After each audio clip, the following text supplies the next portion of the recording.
Shalom Fish Jakarta Barat. Kita berikan kemuliaan sekali lagi bagi Tuhan kita yang luar biasa. Sesuatu yang berbeda biasanya Shalom Fish Jakarta, tapi hari ini saya ingin menyapa dengan identitas kita yang baru, Shalom Fish Jakarta Barat. Karena saat ini di Fish Utara sedang berlangsung hal yang sama, dan saya yakin bahwa Tuhan punya rencana yang begitu besar untuk komunitas kita ini dipakai lebih lagi, menjangkau lebih banyak jiwa lagi untuk kemuliaan nama Tuhan. Yang percaya bersama-sama kita berikan kemuliaan bagi Tuhan kita. Shalom semuanya, apa kabar? Gimana persiapan untuk tahun yang baru ini 2025? Coba lihat kanan kirinya dulu, berikan senyum yang paling luar biasa, paling manis. Pastikan bahwa kita memulai tahun ini dengan pengharapan yang baru, dengan sukacita yang baru, karena kita percaya bahwa Tuhan kita adalah Tuhan yang setia. Amin. Saya ingin menyapa siapa yang baru pertama kali hadir, boleh angkat tanganmu tinggi-tinggi. Yang pertama kali hadir, sekali lagi welcome to the family. Welcome to the feast. This is your home, this is your family. Dan di tempat ini, nama The Feast diambil dari kisah anak yang hilang, yaitu perjamuan. Ini merupakan sebuah pesta. Yang namanya pesta, tentu saja kita bersukacita, kita happy di sini, amin. Karena apa? Karena saudara tidak perlu memakai topeng apapun, just be yourself. Karena tidak pernah ada yang tersembunyi di hadapan Tuhan, amin. Nah, kalau boleh kita ambil waktu sebentar. Coba saudara cari satu orang yang saudara belum kenal.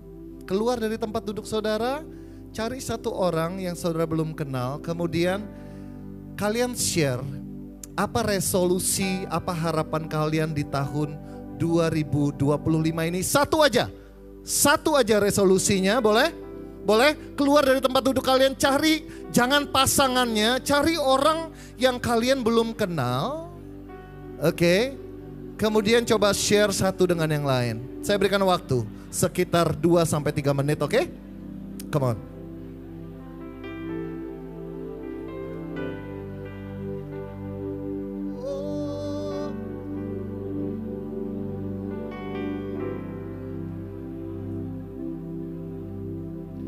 I sing praises to your name, oh Lord. Praises to your name, oh Lord. For your name is great and greatly to be praised.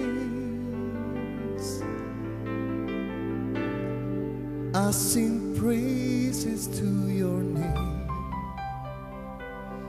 oh Lord. Praises to your name, oh Lord.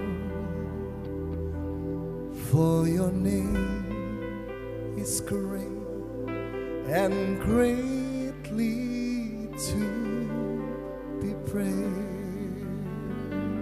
Saya nyanyi sekali lagi kemudian berakhir sharingnya ya. I sing praises to your name, oh Lord. Praises to your name, oh Lord.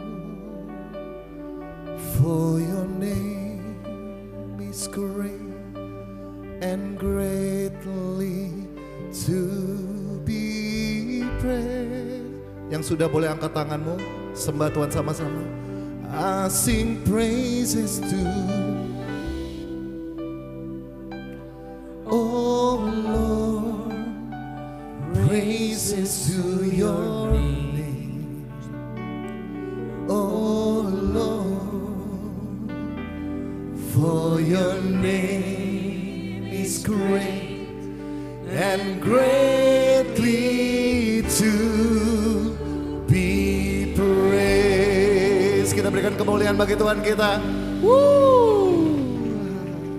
Gimana sharingnya? Ada yang resolusinya supaya dapat jodoh di tahun ini? Boleh angkat tangannya tinggi-tinggi, nggak usah malu-malu.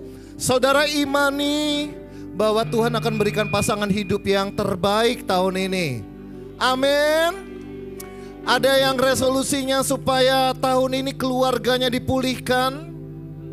Amin. Ada yang punya resolusi supaya di tahun ini ada promosi dalam pekerjaan atau finansialnya. Oh, banyak nih kayaknya nih. Aminnya lebih kencang. Tapi tahun ini saya ingin mengajak saudara to shine like stars. Untuk bersinar terang seperti halnya bintang. Kita bukan mencari apa kehendak kita, tapi mari saya tantang saudara untuk lebih dewasa lagi di dalam Tuhan. Untuk mencari apa yang Tuhan mau untuk kita kerjakan di tahun ini. Supaya nama Tuhan dipermuliakan lewat kehidupan kita. Ada yang bersedia ikut untuk bersama-sama bersinar bagi kemuliaan Tuhan? Boleh angkat tangan saudara tinggi-tinggi. Kita berikan sekali lagi kemuliaan bagi Tuhan kita. Sebelum kita masuk dalam talk kita, let's pray together. Bagi yang pertama kali hadir, ini adalah doa favorit kita. Doanya biasa aja. Tapi ketika doa yang biasa itu didoakan dengan iman yang luar biasa, itulah yang akan menghampiri kehidupan kita. Amin. Mari buka hatimu saat ini. Kalau saudara rindu, saudara bisa angkat tangan. Tapi lebih penting adalah angkat suara dan imanmu kepada Tuhan. Biar Dia yang mendengar setiap ucapan doa kita. Amin. Di dalam nama Bapa dan Putra dan Roh Kudus. Amin. Mari bersama-sama. Today I receive all of God's love for me. Come on. Today I open myself to the unbounded, limitless, overflowing abundance of God's universe. Today I open myself to God's blessing, healing and miracles. Today I open myself to God's word so that I become more like Jesus every day. Today I proclaim that I'm God's beloved, I'm God's servant, I'm God's powerful champion. And because I'm blessed, in Jesus' name, amen. Angkat tanganmu saudara, sama-sama katakan. Thy word is a lamp unto my feet and a light unto my path. Berikan kemuliaan bagi Tuhan kita. Tahun ini tema besar kita, visi dari komunitas kita adalah shine like stars. Dan untuk bersinar bukan seperti apa yang diajarkan oleh dunia. Dunia mendefinisikan kita bersinar dilihat dari kesuksesan, dari apa yang kita capai, dari materi yang kita miliki. Tapi bersinar versinya Tuhan adalah ketika saudara dan saya diubahkan apa yang ada di dalam diri kita. Tahun 2025 ini ada dua hal yang kita ingin pertajam lagi, yang kita ingin lakukan.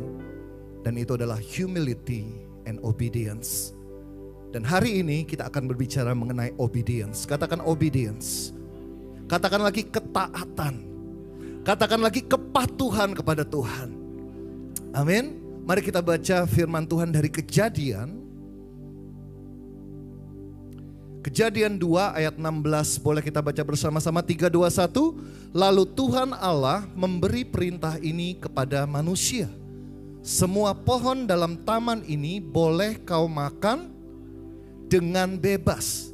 Tetapi pohon pengetahuan tentang yang baik dan yang jahat itu janganlah kau makan buahnya.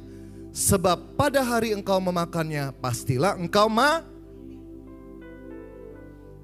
Saya sengaja kasih warna kuning di sana. Janganlah.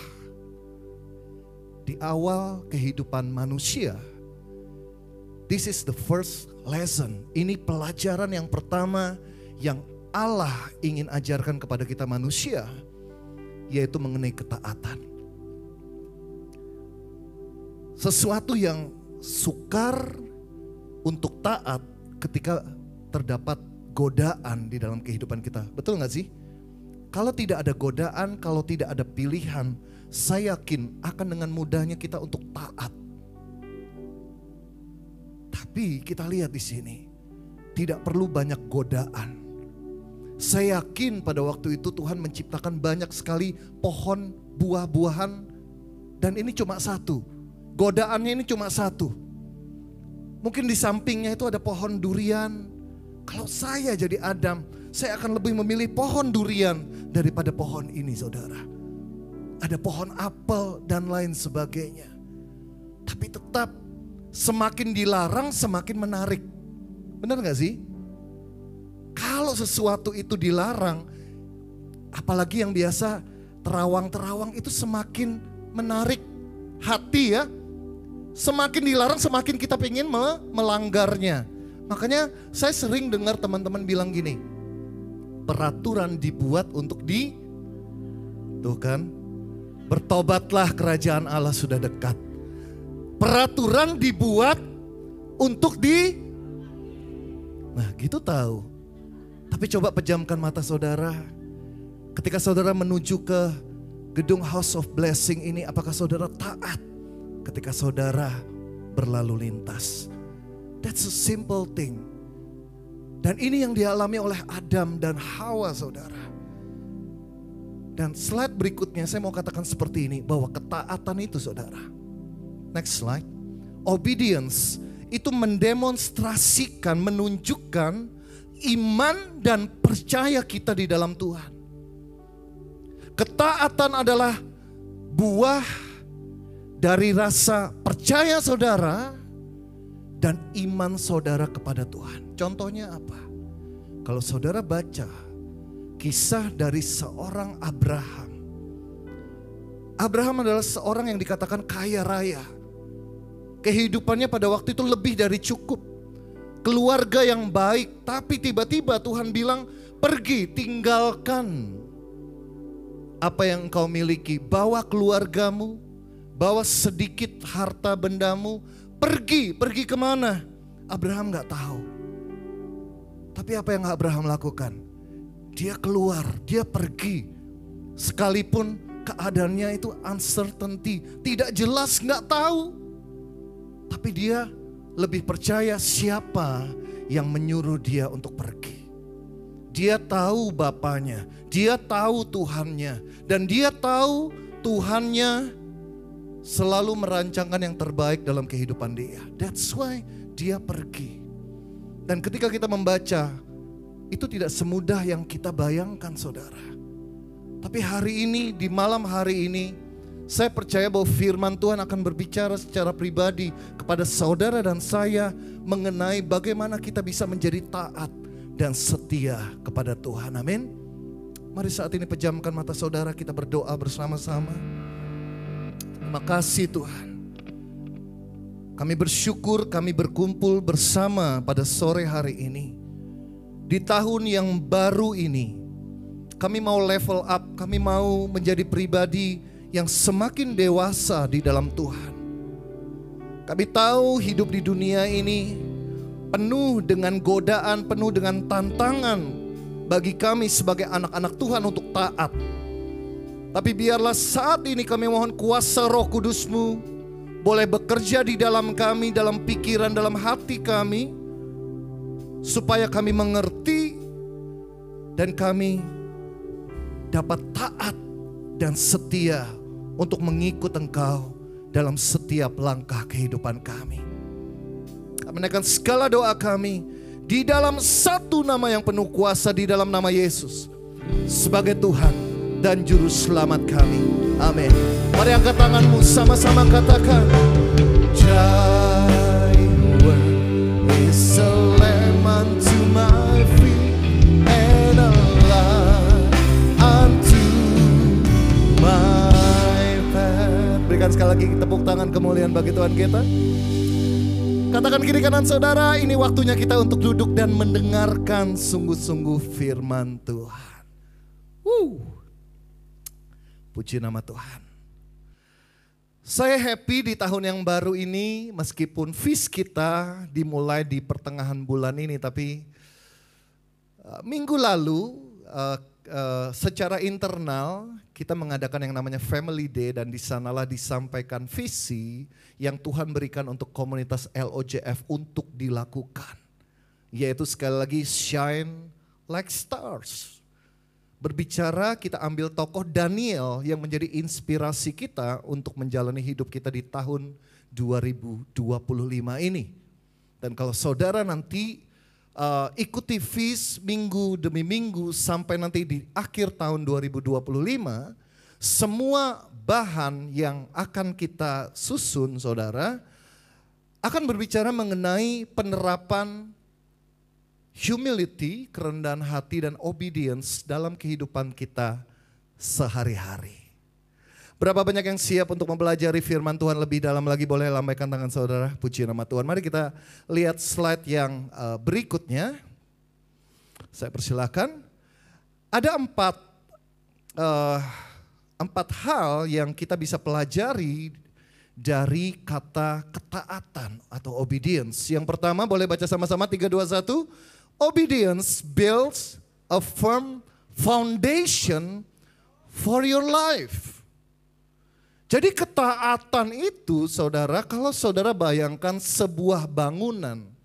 Kita sedang membangun sebuah bangunan, sebuah rumah. Tentunya saudara tahu bahwa apa yang ada di atas itu lebih kepada aksesoris tambahan. Karena apa? Karena yang terpenting itu semua adalah dasar.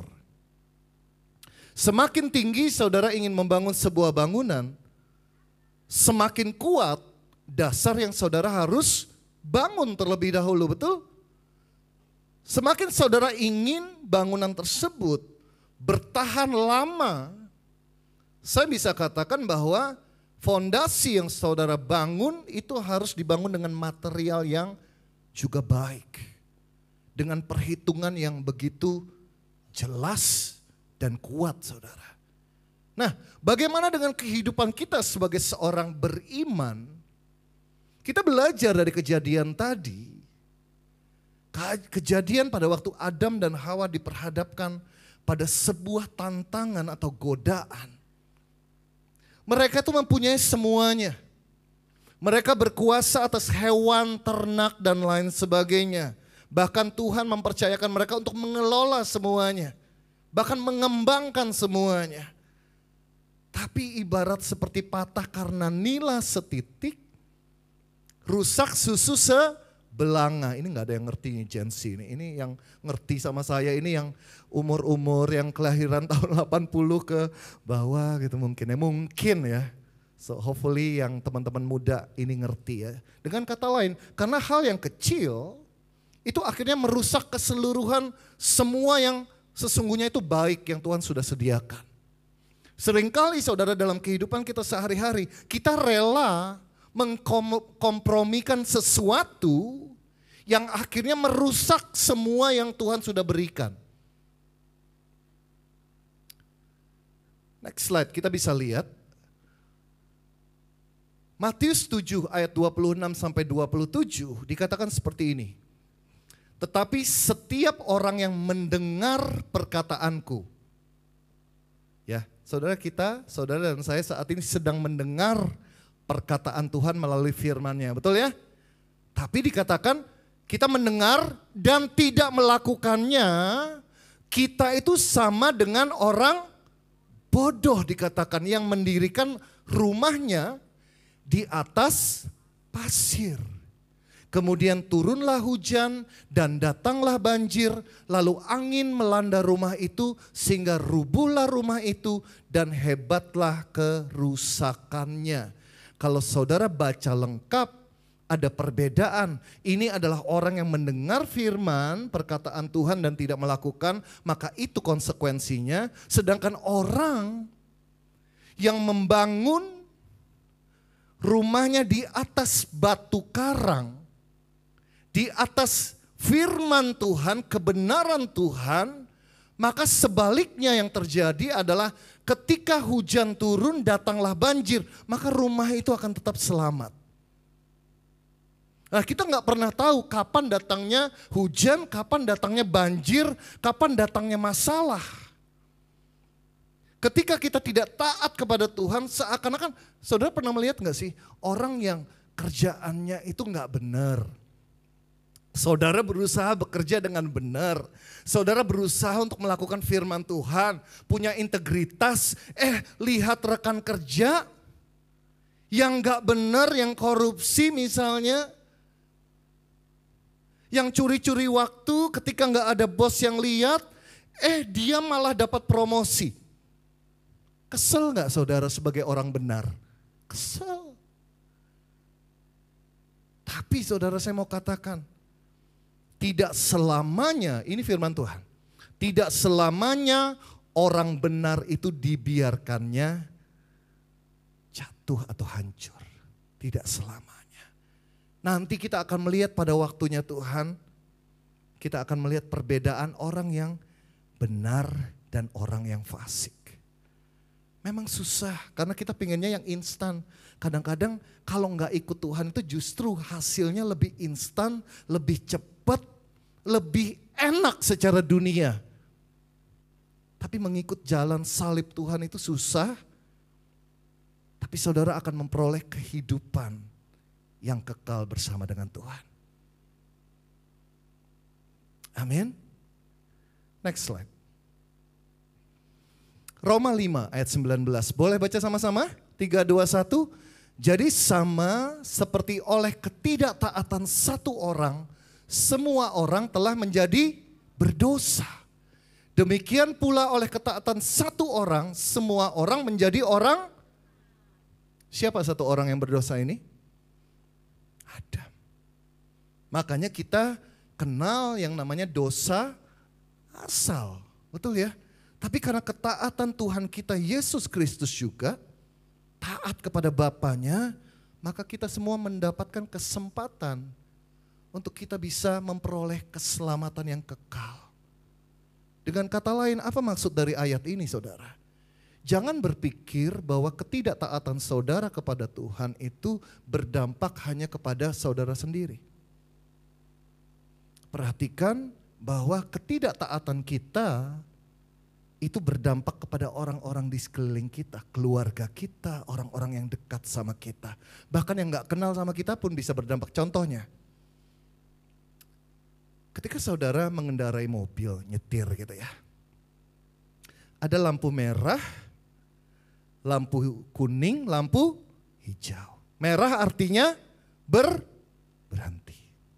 Tahu semua. Kuning artinya lebih cepat.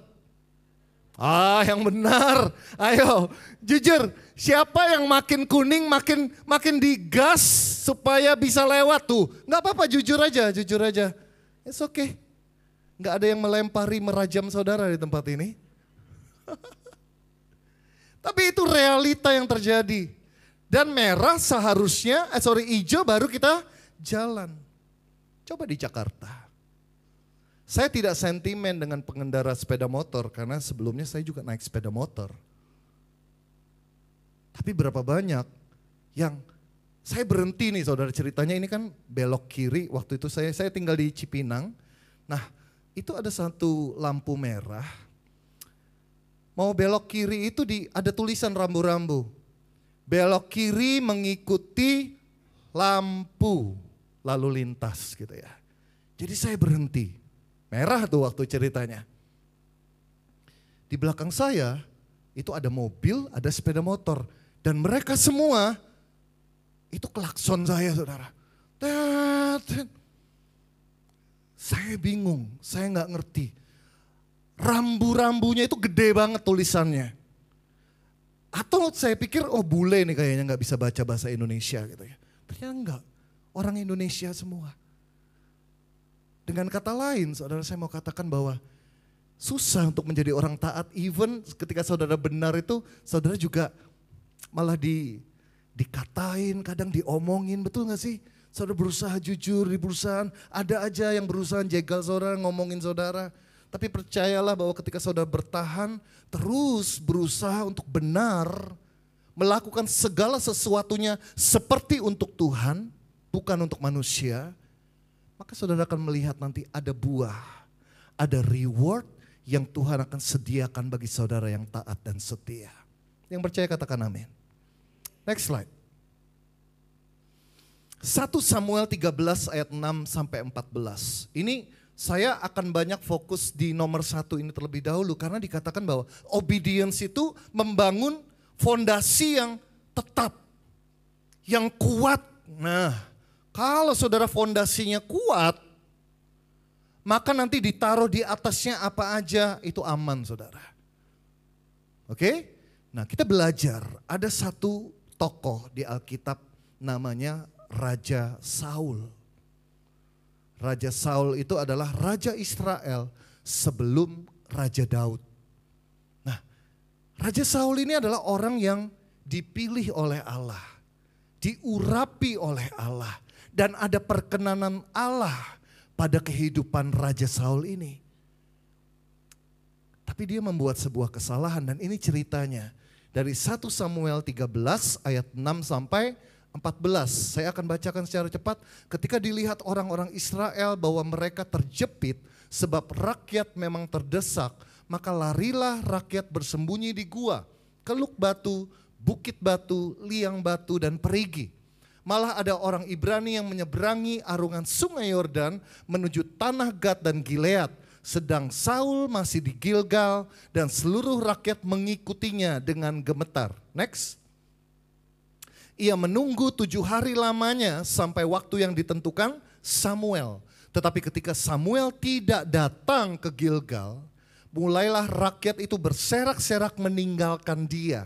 Sebab itu Saul berkata, bawalah kepadaku korban bakaran dan korban keselamatan itu. Lalu ia mempersembahkan korban bakaran. Baru saja ia habis mempersembahkan korban bakaran, maka tampaklah Samuel datang. Nah kalau saudara gak ngerti cerita sebelumnya, di bab sebelumnya itu Samuel udah bilang, tunggu sampai aku datang. Karena apa? Yang diperkenankan oleh Allah untuk mempersembahkan korban bakaran itu hanya seorang nabi. Perhatikan. Jadi Raja Saul ini tidak boleh untuk mempersembahkan korban bakaran. Nah dikatakan di bab sebelumnya, kamu tunggu 7 hari lamanya. Nah Raja Saul sudah nunggu belum? Nunggu dia. Tapi dia lihat situasinya. Wah rakyatnya ini mulai gelisah. Karena ada musuh yang harus mereka hadapi. Ada ketakutan di sana, ada kepanikan di sana. Sama kayak kita kan, manusiawi sekali. Kita melihat apa yang terjadi di sekeliling kita. Wah keadaannya gimana nih, mana nih Tuhan nih. Gue sudah doa, gue sudah usaha, tapi kayaknya gak ada pertolongan Tuhan. Akhirnya apa yang kita lakukan? Kita melakukan segala cara supaya kita terbebas dari masalah itu.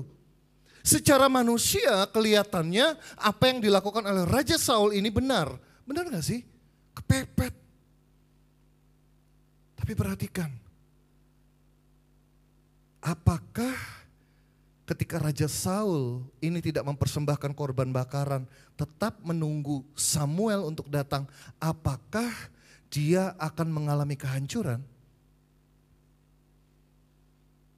Ketika Tuhan berjanji sesuatu, dia akan menyertai saudara. Sekalipun keadaannya kelihatannya bahaya buat kita. Sekalipun kelihatannya benar-benar situasinya gawat banget. Percayalah bahwa Tuhan tidak akan pernah mengingkari janjinya. Kita lihat slide berikutnya saudara, ini yang terjadi. Saul pergi menyongsong Samuel untuk memberikan salam kepadanya. Tetapi kata Samuel, apa yang telah kau perbuat? Jawab Saul, karena, loh ini ada alasannya. Make sense banget. Karena aku melihat rakyat itu berserak-serak meninggalkan aku. Dan engkau tidak datang pada waktu yang telah ditentukan. Padahal orang Filistin telah berkumpul di Mikmas, maka pikirku sebentar lagi orang Filistin akan menyerang aku di Gilgal. Next slide. Padahal aku belum memohonkan belas kasihan Tuhan. Sebab itu aku, dikatakan apa? Memberanikan diri lalu mempersembahkan korban bakaran. Ini alasannya Saul. Yang sangat-sangat make sense. Memang kepepet keadaannya seperti itu. Tapi perhatikan apa jawaban respon dari Samuel. Kata Samuel kepada Saul, perbuatanmu itu bodoh. Saya gak bermaksud ngomong ke saudara bodoh, bukan. Ini dari tadi kita ngomong bodoh ya. Perbuatanmu itu bodoh. Orang yang bodoh membangun rumah di atas pasir. pasir. Kayaknya ngata-ngatain ya, tapi itulah kita. Seringkali kita ini kayak lagunya ada band, kita ini manusia bodoh. Enggak. Enggak ada yang tahu nih, masih muda-muda semua gitu kan. Lagu apa itu? Oke, kembali ke sini. Perbuatanmu itu bodoh, engkau tidak mengikuti perintah Tuhan Allahmu yang diperintahkannya kepadamu.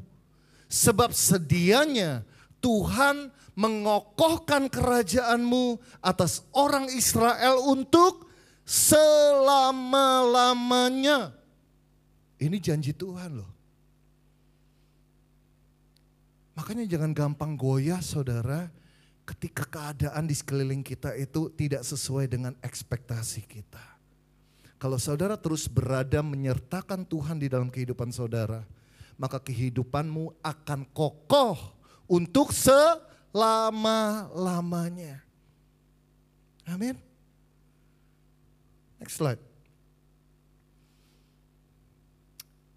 Selalu ada konsekuensi dari ketidaktaatan. Dan selalu ada reward dari sebuah ketaatan. Tetapi sekarang kerajaanmu tidak akan tetap. Tuhan telah memilih seorang yang berkenan di hatinya dan Tuhan telah menunjuk dia menjadi raja atas umatnya karena engkau tidak mengikuti apa yang diperintahkan Tuhan kepadamu. Mungkin saudara berpikir seperti ini, Tuhan itu otoriter banget ya. Bukan itu saudara. Saya mau bilang bahwa Tuhan itu baik. Dan segala aturan yang ada, segala hukum yang ada, itu ada untuk kebaikan saudara dan saya. Saya yakin pemerintah membuat banyak peraturan supaya ada ketertiban di sana. Supaya tidak pernah ada sesuatu yang buruk itu terjadi bagi warga negaranya. Demikian juga dengan Tuhan yang berdaulat atas kehidupan kita, raja atas kehidupan kita. Segala apa yang ditetapkan Tuhan, sesungguhnya kalau kita cukup dewasa untuk melihat bahwa Tuhan adakan semuanya itu supaya saudara dan saya, dikatakan Yohanes 10 ayat 10, supaya saudara mempunyai hidup dan mempunyainya dalam segala kelimpahan. Jangan ragu-ragu kalau bilang amin dong. Amin gitu. Amin. Yang kedua, next. Baca sama-sama 3, 2, 1. Obedience is a sign of strength. Kalau saudara ingin melihat seseorang itu kuat, bukan dilihat dari fisiknya. Bukan karena dia nge-gym seperti saya. Bercanda ya. Lagi firman kok lagi gini. Tapi saya bisa bilang bahwa ketaatan, kekuatan itu bisa dilihat dari seseorang, itu dari ketaatan dia. Karakter seseorang yang baik, salah satu yang paling utama, terutama teman-teman yang masih single ya, bisa dilihat dari ketaatan dia kepada orang tuanya. Karena ketaatan sesungguhnya itu lahir dari rasa hormat saudara. Sebuah kelompok komunitas seperti ini, dikatakan bahwa komunitas ini akan kuat ketika ada ketaatan di dalamnya. Dan kita sebagai orang Katolik, kita patut bersyukur. Kita bisa katakan Katolik bertahan sekian ribu tahun. Karena ada ketaatan di sana. That's why sebuah organisasi yang bertahan ribuan tahun dan sampai sekarang survive. Kalau tidak ada ketaatan di sana saudara, maka tidak akan bertahan lama. Sebuah keluarga akan dinilai kalau saudara berkunjung, misalnya saudara ingin lihat keluarga ini kuat apa enggak relasinya satu dengan yang lain. Kita lihat apakah ada ketaatan dari anak kepada orang tuanya. Karena firman Tuhan mengatakan kepada anak-anak, hormatilah, tunduklah kepada orang tuamu. Kenapa harus tunduk, kenapa harus taat? Karena orang tuamu tahu lebih dulu, lebih baik daripada apa yang kamu pernah bisa pikirkan. Dulu pada waktu saya di posisi anak-anak, saya juga gak suka ketika ada batasan-batasan. Oh gak boleh main game terus-terusan, oh gak boleh pulang malam dan lain sebagainya. Saya bertanya kenapa? Waktu saya kecil saya komplain seperti itu dalam hati saya juga. Saya sering kali bantah juga orang tua. Kenapa? Tapi setelah saya beranjak dewasa, saya menyadari, iya ya, kalau saya jadi orang tua pun, saya pasti akan melakukan hal yang sama. Karena orang tua yang baik akan selalu memikirkan sesuatu yang baik. Kadang batasan itu saudara justru untuk kebaikan saudara dan saya.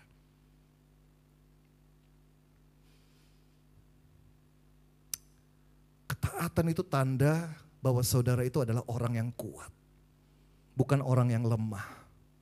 Salah, orang yang seenaknya sendiri justru menunjukkan bahwa dia adalah orang yang lemah, yang tidak bisa taat kepada sebuah otoritas.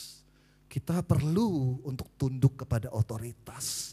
Dan kita akan melihat bahwa dampaknya tidak hanya pada kehidupan saudara, tapi bagi orang-orang yang ada di sekeliling saudara. Next slide. Ulangan 11 ayat 8 sampai 32. Wah, panjang banget. Ini enggak dibaca semua, tapi saya cuma ambil beberapa ayat aja.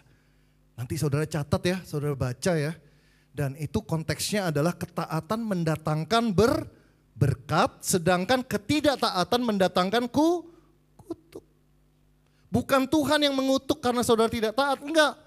Tapi konsekuensi ketika saudara keluar dari jalur tersebut. Tuhan tahu kan, oh ini loh bahaya. Dibikin garis, dibikin batas. Melindungi saudara. Supaya saudara benar-benar memiliki kehidupan yang penuh dengan sukacita, damai, sejahtera. Itu yang Tuhan inginkan.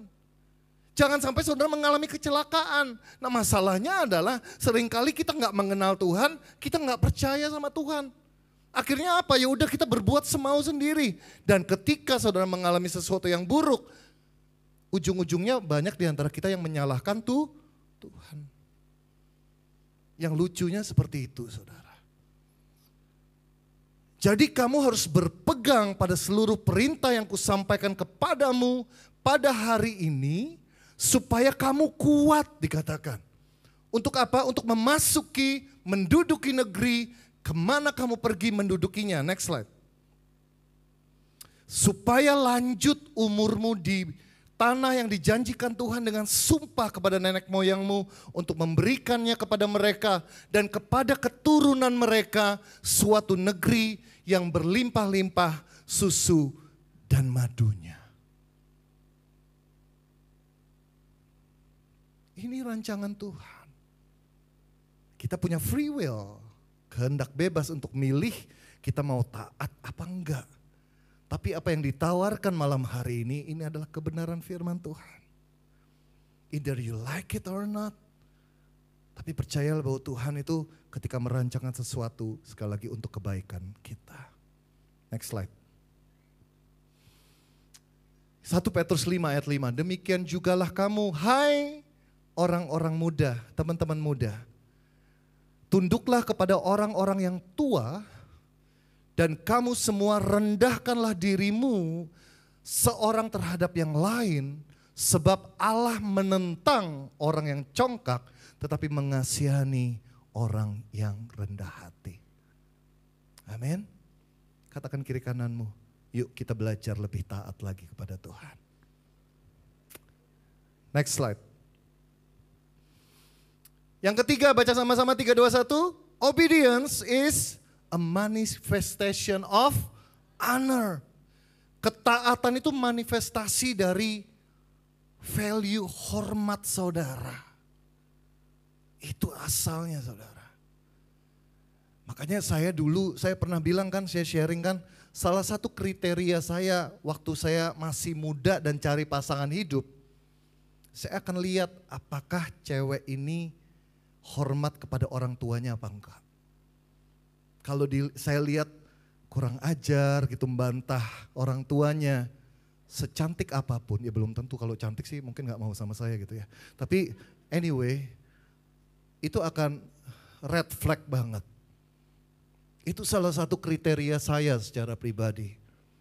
Kenapa? Karena bagi saya itu krusial kalau dia gak bisa respect sama orang tuanya. Dia juga kemungkinan besar tidak akan bisa respect terhadap saudara sebagai pasangannya. Karena hormat, tunduk, ketaatan itu sebuah value yang harus dilatih terus menerus, saudara. Next slide. Efesus 6 ayat 1-3. Kembali lagi anak-anak muda. Hai anak-anak, taatilah orang tuamu di dalam Tuhan karena haruslah demikian. Hormatilah ayahmu dan ibumu. Ini adalah suatu perintah yang penting seperti yang nyata dari janji ini supaya kamu berbahagia dan panjang umurmu di bumi. Berapa banyak yang mau bahagia dalam hidupnya? You need to have honor. You need to have obedience di dalam Tuhan. Amin. Next slide. Kolose 3 ayat 22-25. Hai hamba-hamba, taatilah tuanmu yang di dunia ini dalam segala hal. Jangan hanya di hadapan mereka saja untuk menyenangkan mereka, melainkan dengan tulus hati karena takut akan Tuhan. Kita itu kadang taat kalau ada yang ngawasin. Benar gak sih? Saya melihat di jalan raya seperti saya bilang tadi. Orang-orang itu berhenti, gak ngelebihin zebra cross. Saya pikir wow, luar biasa. Indonesia ada kemajuan. Ternyata di depannya ada polisi 2. Tapi setelah tidak ada polisi itu, kembali ke situasi normal. Padahal gak normal. Kadang kita ikut arus. Kita jadi gak taat karena kebiasaan. Karena mayoritas melakukan, akhirnya kita jadi orang yang aneh ketika kita berusaha taat, benar gak sih? Tapi tetap taat dan setia, sekalipun yang lain gak taat. Hello, teman-teman yang kerja di sini, kalau ada bosnya, fokus kerja. Begitu gak ada bos, TikTok, buka Instagram. Di waktu yang seharusnya di mana saudara bekerja. Berkaitan dengan integritas saudara. Kalau saudara sebagai anak-anak Tuhan belajar mengerjakan sesuatu yang dalam kehidupan sehari-hari, lakukan itu. Kalau saudara menjadikan itu habit saudara, itu akan membawa kehidupan saudara penuh dengan kehidupan yang penuh dengan integritas dan ketaatan. Amin. Dan perbuatlah dengan segenap hatimu seperti untuk Tuhan dan bukan untuk manusia. Next slide. Kamu tahu bahwa dari Tuhanlah kamu akan menerima bagian yang ditentukan bagimu sebagai upah. Perhatikan, Kristus adalah Tuhan dan kamu hambanya. Barang siapa berbuat kesalahan, ia akan menanggung kesalahannya itu karena Tuhan tidak memandang orang. Tuhan itu pemilik pekerjaan saudara. Tuhan itu pemilik kehidupan saudara. Apapun yang saudara lakukan, lakukanlah segala sesuatu seperti untuk Tuhan. Bukan karena siapa bos saudara. Kadang-kadang kan gini, soalnya bosnya kayak gini, ya udah aku nggak mau maksimal. Lakukanlah seperti untuk Tuhan. Amin. Next slide. Hai tuan-tuan, berlakulah adil dan jujur terhadap hambamu, ingatlah kamu juga mempunyai Tuan di surga. Teman-teman yang punya perusahaan bukan berarti hanya pegawainya aja yang taat. Tapi mulai dari diri saudara sendiri.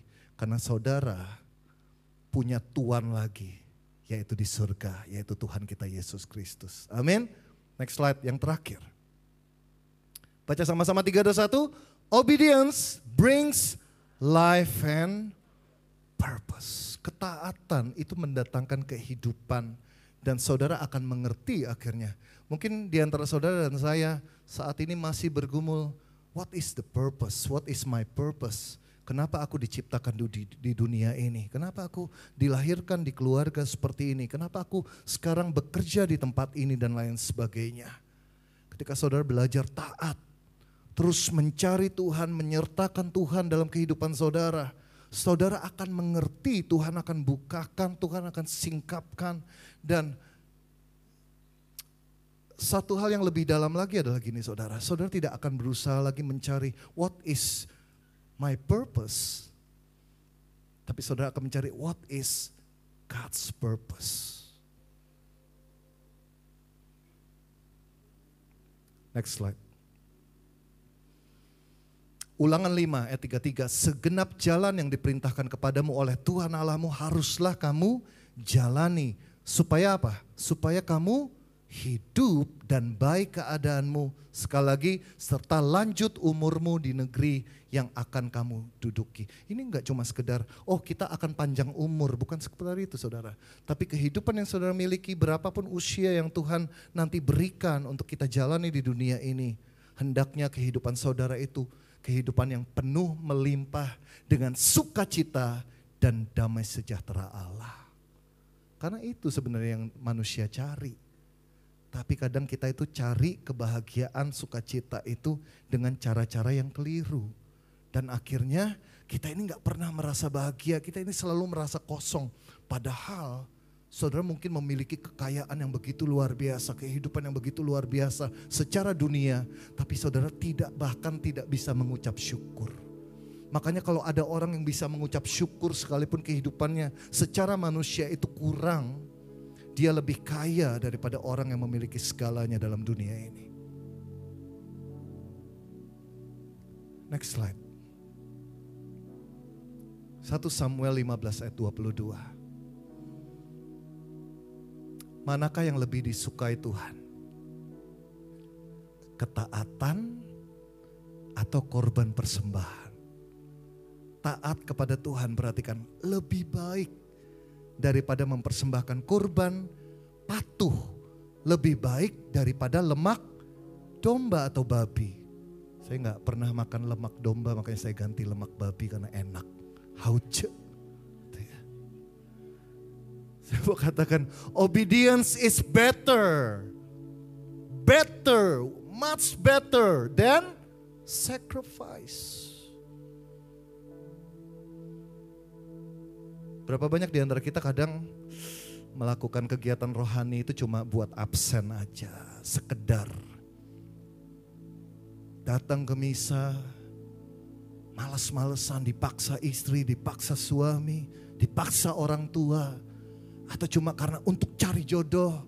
Gak salah sih cari jodoh di gereja karena saudara akan menemukan orang-orang yang seiman. Tapi lebih baik lagi kalau dalam kehidupan saudara sehari-hari, saudara taat, patuh kepada kebenaran firman Tuhan. Itu yang Tuhan cari saudara dalam kehidupan ini. Next slide. Santo Thomas Aquinas bilang seperti ini. Obedience unites us so closely to God that it in a way transform us into Him, so that we have no other will but His will. If obedience is lacking, listen to me. If obedience is lacking, even prayer cannot be pleasing to God. Saudara gak bisa nyogok Tuhan dengan persembahan yang banyak. Seakan-akan menghapuskan segala dosa saudara. Berapa banyak di antara kita seperti itu? Mungkin ada, tapi kayaknya di FIS enggak lah. Di FIS ini saya yakin dipenuhi dengan orang-orang yang mempersembahkan tubuh, jiwa dan rohnya taat kepada Tuhan. Yang percaya katakan amin dong. Amin, gak apa-apa, kita amini dulu aja sesuatu yang belum kita lakukan. Next slide. Saya akan tutup dengan ini. Lukas 5 ayat 5. You know the situation, kalau saudara tahu cerita ini. Simon menjawab. Sebelum dia menjawab, berarti Tuhan menyuruh. Untuk apa? Untuk mereka menebarkan jala. Bertolak ke tempat yang lebih dalam, tebarkan jala. Nah, situasinya apa? Mereka udah capek banget, semalaman gak dapat ikan. Siapa mereka ini? Simon dan teman-teman itu adalah nelayan yang sudah kulino, kata orang Jawa, yang sudah biasa melakukan itu, sudah ekspertisnya mereka. Tiba-tiba datang seorang namanya Yesus, bilang, tebarkanlah jala.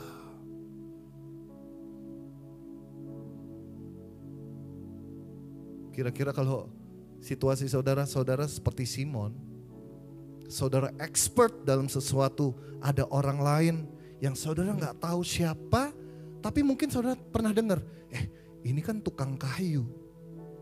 Tukang kayu nyuruh nelayan untuk menebarkan jala.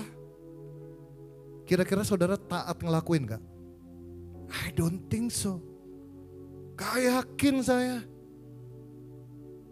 Tapi perhatikan, Simon jawabnya dijelasin kan, Guru, telah sepanjang malam kami bekerja keras dan kami tidak menangkap apa-apa. Tapi Simon mengakhiri dengan sebuah ketaatan. Sama kayak ada yang sulung, ada yang bungsu gitu ya. Yang sulung komplain gak mau. Yang bungsu iya aja tapi gak melakukan. Tapi yang sulung ini, dia komplain tapi akhirnya dia menyesal dan dia melakukan. Nah ini Simon. Tetapi karena engkau menyuruhnya, aku akan menebarkan jala juga. Dan ketaatan ini membuahkan ikan yang begitu banyak sampai dikatakan perahu mereka itu tidak muat dan hampir tenggelam. Selalu ada reward di balik sebuah ketaatan, saudara. Sekalipun kita nggak tahu rewardnya apa.